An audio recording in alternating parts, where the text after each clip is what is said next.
Voice of America Urdu کی weekly high lights کے ساتھ میں ہوں کاشف عوان۔ آج کے پوڈ کاسٹ میں آپ سنیں گے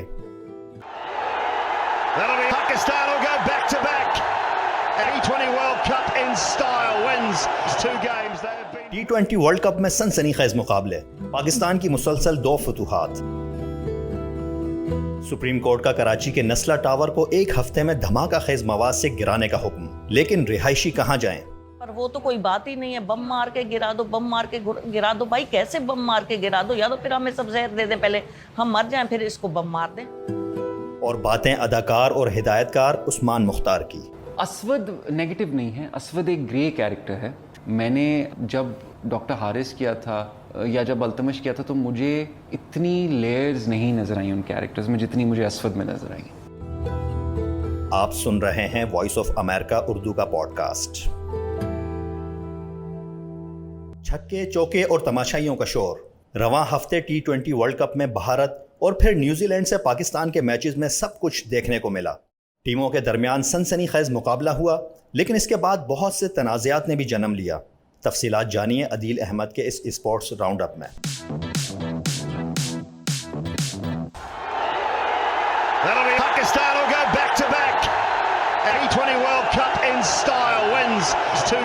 کرکٹ کی دنیا میں یہ ہفتہ خاصا ہنگامہ خیز رہا۔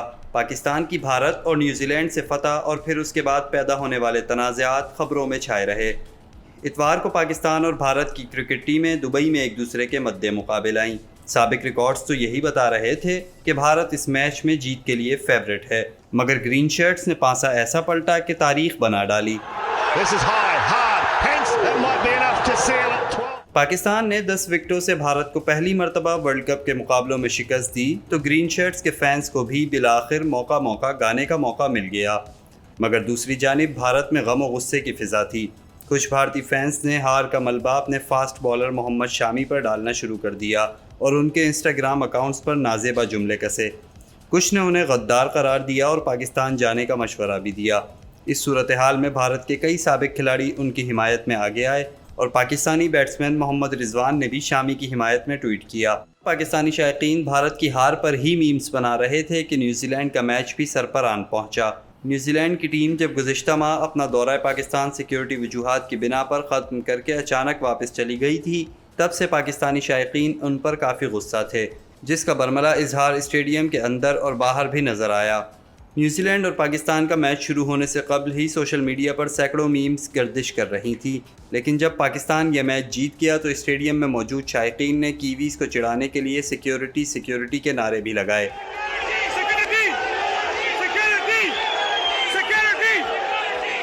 پاکستان کی جیت پر سوشل میڈیا ایک بار پھر میمز سے بھر گیا۔ کسی نے کین ولیمسن اور وراٹ کوہلی کے غم کو ایک جیسا دکھایا تو کسی نے پاکستانی کھلاڑیوں کی تصویر ایڈٹ کر کے انہیں فوجی یونیفارم پہنا ڈالے۔ اس سب کے دوران کچھ تنازعات بھی خبروں میں رہے۔ پہلے تو وقار یونس کے ایک جملے کی وجہ سے ان پر کڑی تنقید ہوئی، جس پر انہوں نے معافی مانگ لی۔ پھر بھارتی اسپنر ہربھجن سنگھ اور پاکستانی فاسٹ بالر محمد عامر ٹویٹر پر ٹکرا گئے۔ دونوں کھلاڑیوں کے درمیان کافی دیر تک لفظی جنگ چلتی رہی، لیکن جس چیز نے خبروں میں سب سے زیادہ جگہ بنائی وہ ہے پاکستان کے سرکاری ٹی وی سے شعیب اختر کا استعفیٰ۔ اور جس طرح میرے ساتھ نیشنل ٹی وی پہ بہیو کیا گیا، I don't think I should be sitting here right now۔ Shoaib Akhtar New Zealand کے میچ کے بعد سرکاری ٹی وی پر تجزیہ کر رہے تھے جب پروگرام کے میزبان نعمان نیاز کی ان سے تکرار ہوئی اور میزبان نے شعیب اختر کو شو چھوڑ کر جانے کا کہہ دیا۔ اس وقت سے اب تک یہ معاملہ پاکستان میں ہاٹ ایشو بنا ہوا ہے اور پی ٹی وی کی انتظامیہ نے معاملے کی تہہ تک پہنچنے کے لیے ایک کمیٹی بھی بنا دی ہے۔ شعیب اختر تو پی ٹی وی سے مستعفی ہو گئے، مگر یہ اونٹ کس کروٹ بیٹھے گا، اس کا جواب تو کمیٹی کی کارروائی کے بعد ہی معلوم ہوگا۔ تب تک کے لیے عدیل احمد کو اسپورٹس راؤنڈ اپ سے اجازت دیجیے۔ T20 ورلڈ کپ سے متعلق مزید خبروں، تجزیوں اور معلومات کے لیے وزٹ کیجیے ہماری ویب سائٹ یا ہمارے فیس بک پیج پر آئیے جس کا ایڈریس ہے facebook.com/VOA اردو۔ پاکستان کی سپریم کورٹ نے کراچی کی کثیر المنزلہ رہائشی عمارت نسلہ ٹاور کو دھماکہ خیز مواد سے گرانے کا حکم دیا ہے۔ گزشتہ 1 سال سے خبروں میں رہنے والی اس عمارت کا تنازع ہے کیا اور اس کے رہائشی کس کرب سے گزر رہے ہیں، بتا رہی ہیں وائس آف امریکہ کی نمائندہ سدرا ڈار۔ دیکھیں یہ 22 جون کا فیصلہ آیا ہوا ہے, 3 مہینے کے اندر بلڈر نے پیسے دینے ہیں, اب اس کو 5 مہینے ہو چکے ہیں. اگر ہمیں وہ پیسے مل جاتے تو ہم یہ اتنا نہ ہمارا تماشا بنتا. ہم لوگ جو شادیوں کی موویز میں فوٹو نہیں بنواتے وہ ایسے میڈیا کے سامنے نہ آتے, پر وہ تو کوئی بات ہی نہیں ہے. بم مار کے گرا دو, بم مار کے گرا دو. بھائی کیسے بم مار کے گرا دو؟ یا تو پھر ہمیں سب زہر دے دیں, پہلے ہم مر جائیں پھر اس کو بم مار دیں. اگر اس فیصلے پر منوعاً عمل درآمد ہوتا ہے تو یہ پاکستان کی تاریخ میں پہلی بار ہوگا کہ کسی رہائشی عمارت کو دھماکہ خیز مواد سے اڑایا جائے. اب چونکہ فیصلہ آ چکا ہے تو اس کے اوپر جو ادارے ہیں وہ اپنا آگے کا لائحہ عمل طے کر رہے ہیں کہ اس کو کس طرح سے سر انجام دیا جائے کہ آس پاس کی جو عمارتیں ہیں ان کو بھی نقصان نہ پہنچے اور فیصلے پر عمل درآمد بھی ہو جائے. تاہم جو یہاں کے رہنے والے ہیں ان کا یہ کہنا ہے کہ فیصلے میں 2 بنیادی باتیں تھیں, اور وہ یہ کہ معاوضہ ادا کیا جائے اور یہ بلڈنگ غیر قانونی ہے. وہ یہ سمجھتے ہیں کہ عدالت کا فیصلے کا احترام وہ کرتے ہیں اور وہ بلڈنگ خالی کرنے کو تیار بھی ہیں, لیکن ان کا یہ کہنا ہے کہ معاوضے پر اب تک ان سے کسی نے بات نہیں کی, تو وہ یہ عمارت کیسے خالی چھوڑ دیں کیونکہ ان کے پاس کوئی متبادل رہائش نہیں ہے. پوری زندگی گزار کر ایک گھر بناتا ہے انسان, اس میں امیدیں بھی ہوتی ہیں, اس میں خواہشیں بھی ہوتی ہیں, اپنے بچوں کی خوشیاں بھی جوڑ لیتا ہے ہر انسان, اور آپ اس کو جس تیزی سے اور جس طرح سے کہ جی گرائیں, تو جو اس آدمی کی حق حلال کی جو کمائی لگی ہے اس پر بات کیوں نہیں ہو رہی ہے؟ پیسے کے معاملے میں کوئی نہیں بات کر رہا ہم سے, نہ سندھ گورنمنٹ آگے آ رہی ہے. اب وہ یہ بھی تو تعین کریں جج صاحب کہ ہمیں پیسے کون دے گا, توڑنے کی انہیں اتنی جلدی ہے. بلڈنگ کو گرا دو, بم سے اڑا دو, گرا دو نسلہ ٹاور کو. توڑنے کی اگر اتنی جلدی ہے تو ہمیں پیسے بھی تو دلوا دیں جو ہمارے حق حلال کے پیسے ہیں. اس سے پہلے بھی جو 16 جون کا فیصلہ آیا تھا تو اس میں بھی یہی انسٹرکشن دے کہ بلڈر پیسے دے, اور 3 مہینے گزر کے کسی نے نہیں پوچھا بلڈر سے کہ پیسے دیے کہ نہیں دیے. سب ہم سے پوچھ رہے ہیں بلڈنگ گری کہ نہیں گری, خالی ہوئی کہ نہیں ہوئی. عمارت کو گرانے کے حوالے سے سندھ حکومت کا بھی ایک موقف سامنے آیا ہے, وہ بھی دیکھ لیتے ہیں. جو عدالتی فیصلہ ہوگا وہ کسی بھی سرکاری افسر کو فالو کرنا ضروری ہے. ہم اس فیصلے سے اتفاق نہیں کرتے, اور یہ بار بار ہم نے کہا ہے. جہاں آپ نے کہا کہ اور بہت ساری چیزیں گرانے کا فیصلہ کیا تھا, یہ آپ سوال مجھ سے نہ کریں, یہ بھی سوال آپ عدالت سے کریں کہ عدالت نے جو اور مختلف چیزوں کے بارے میں فیصلے کیے تھے ان کے اوپر عمل درآمد کب ہوگا. اور میں بار بار کہتا ہوں یہ کہ اگر پنجاب کی سوسائٹیز ریگولرائز ہو سکتی ہیں, 1 کانسٹیٹیوشن ایونیو ریگولرائز ہو سکتا ہے, تو کراچی کے جو غریب لوگ ہیں وہ کیوں ریگولرائز نہیں ہو سکتے؟ اب آپ کو لے چلتے ہیں بھارت, جہاں ایک بس میں قائم کیے جانے والے اسکول میں وہ بچے تعلیم حاصل کر رہے ہیں جو غربت کی وجہ سے اسکول نہیں جا سکتے. بادل کیسے بنتے ہیں اور بارش کیسے ہوتی ہے, یہی پڑھایا جا رہا ہے آج سائنس کی اس کلاس میں. اگرچہ اساتذہ بلیک بورڈ اور کتابیں عموماً اسکول کے کلاس رومز میں ہوتے ہیں, لیکن کہتے ہیں نا کہ ضرورت ایجاد کی ماں ہے. اسی لیے یہ کلاس ایک بس کے اندر پڑھائی جا رہی ہے. وہ بس جو نئی دلی کے ایک پسماندہ علاقے میں آتی ہے تاکہ جو بچے اسکول نہیں جا سکتے ان تک اسکول پہیوں پر چل کر خود آ جائے. پہاڑا سیکھے, ABCD سیکھا, آسانہ سیکھے ہم لوگ, اور ماترا سیکھے. میں یہاں آ کے ڈرائنگ سیکھا, انگلش, ہندی, میتھ سب کچھ سیکھا. دہلی کے 8 مختلف علاقوں میں غیر منافع بخش تنظیم تیجاز ایشیا کی طرف سے چلائی جانے والی یہ ہوپ بسیں باقاعدہ اسکول کے طور پر کام کر رہی ہیں. ان موبائل اسکولز میں ہر عمر کے بچے موجود ہیں جنہیں زبان کی بنیادی تعلیم سے لے کر سائنس کے مضمون بھی پڑھائے جاتے ہیں.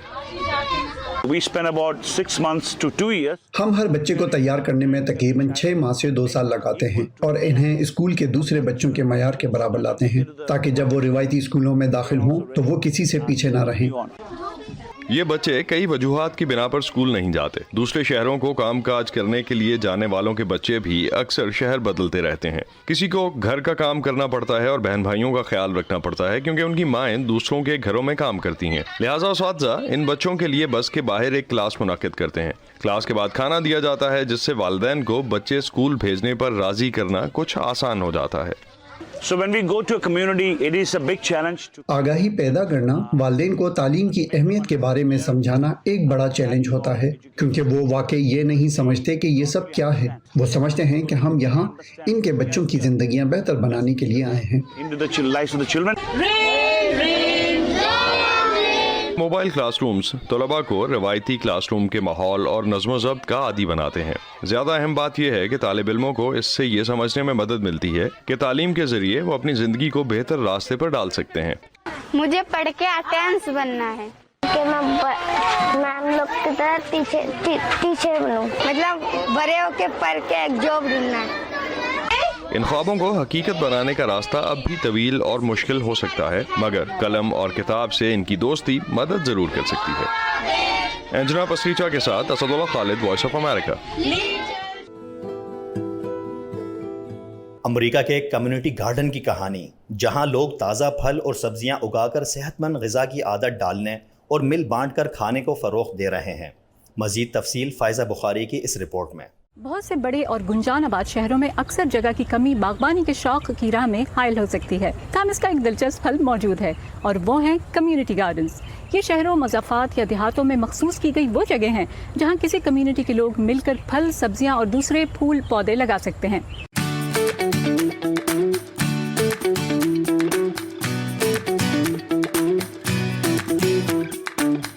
دنیا بھر میں کمیونٹی گارڈنز مختلف مقاصد کے لیے قائم کیے جاتے ہیں۔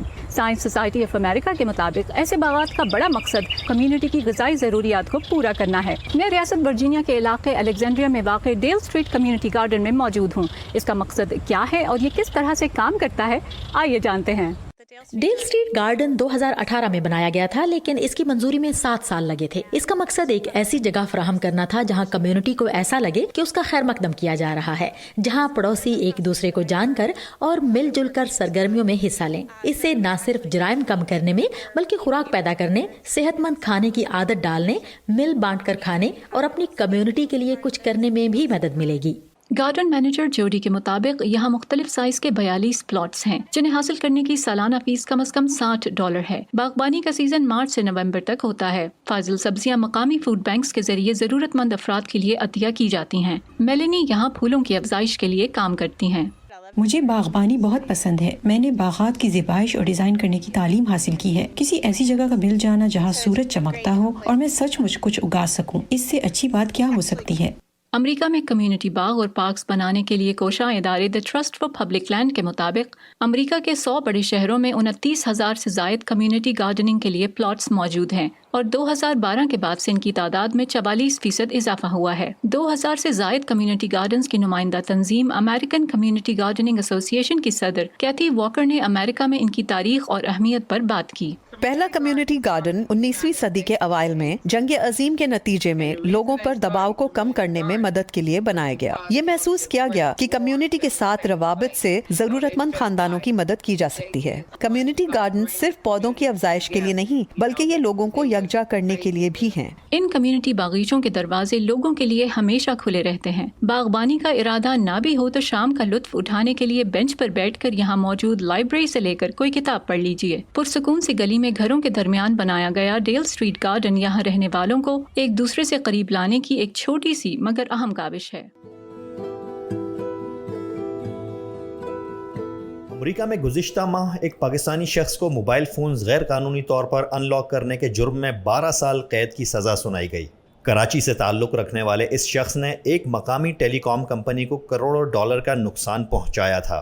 تفصیلات بتا رہے ہیں آفتاب بوڑکا۔ امریکہ میں اس وقت ایک نئے آئی فون پرو کی قیمت تقریباً $1,000 سے $1,200 کے قریب ہے، ڈپینڈنگ آن آپ کون سا ماڈل خریدتے ہیں۔ اور کیونکہ بہت سارے لوگ یہ ساری رقم ایک ساتھ نہیں دے سکتے، اسی لیے یہاں پر سیل فون کمپنیز ان صارفین کو مختلف قسم کی آفرز دیتے ہیں۔ کچھ کیسز میں تو ان صارفین کو ایک بہت ہی تھوڑی سی رقم ماہانہ دے کر یہ نیا فون دے دیا جاتا ہے، اس شرط پر کہ وہ صرف اسی کمپنی کا نیٹ ورک یوز کریں گے اور یہ فون کسی اور نیٹ ورک پر نہیں چلے گا۔ اسے نیٹ ورک لاک کہا جاتا ہے۔ اس اسکیم کے ذریعے کمپنیز بھی خوش ہوتی ہیں کیونکہ ان کے پاس نئے صارفین آتے ہیں، اور صارفین بھی خوش ہوتے ہیں کیونکہ انہیں کم قیمت پر یا ماہانہ انسٹالمنٹس پر یہ فونز مل جاتے ہیں۔ اب تک تو اس کہانی میں کوئی پرابلم نہیں ہے، لیکن کہانی میں پرابلم تب شروع ہوتی ہے جب کچھ لوگ غیر قانونی طور پر اس نیٹ ورک لاک کو ختم کر دیتے ہیں یا توڑ دیتے ہیں اور ان صارفین کو یہ موقع مل جاتا ہے کہ یہ فونز کسی دوسری کمپنی پر بھی یا کسی دوسرے ملک میں بھی اسے استعمال کر سکتے ہیں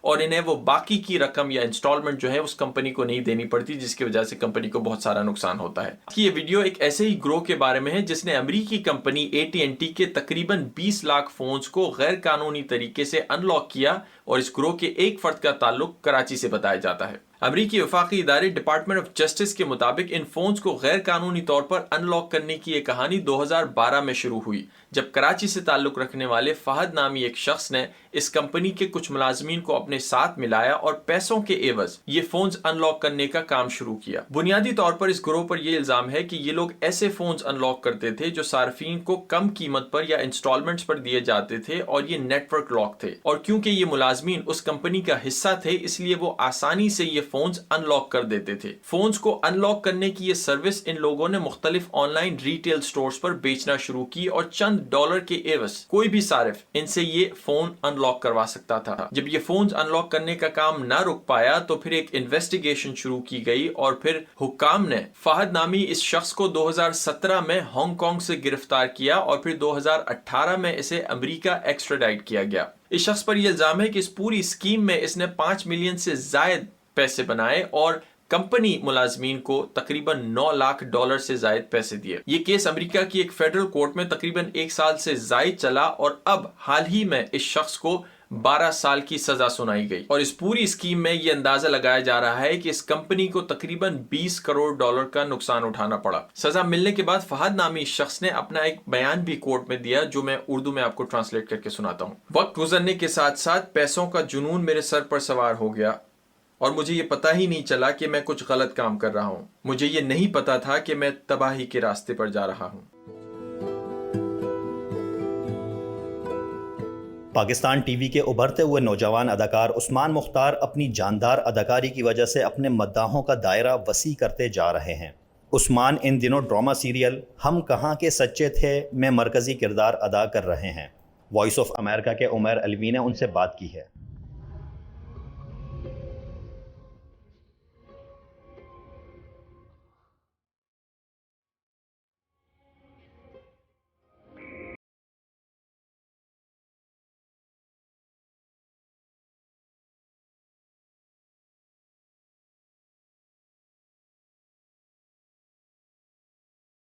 ہم کہاں کے سچے تھے بہت دیکھا جا رہا ہے، لوگ پسند بھی کر رہے ہیں، لیکن 2 پازیٹیو کیریکٹرز کرنے کے بعد کیا ضرورت پڑی تھی نیگیٹو کیریکٹر کرنے کی؟ اسود نیگیٹو نہیں ہے، اسود ایک گرے کیریکٹر ہے، اور اسود جو ہے وہ ایک جب یہ آیا ڈرامہ تو مجھے جب بتایا مومنہ بھابی نے کہ یہ ہے عمیرہ احمد نے لکھا ہوا ہے، اور میں چاہ بھی رہا تھا کہ میں تھوڑا سا کچھ ڈفرینٹ کروں، تو مجھے لگا کہ ایک اچھی اپرچونٹی ہے، کر لیا۔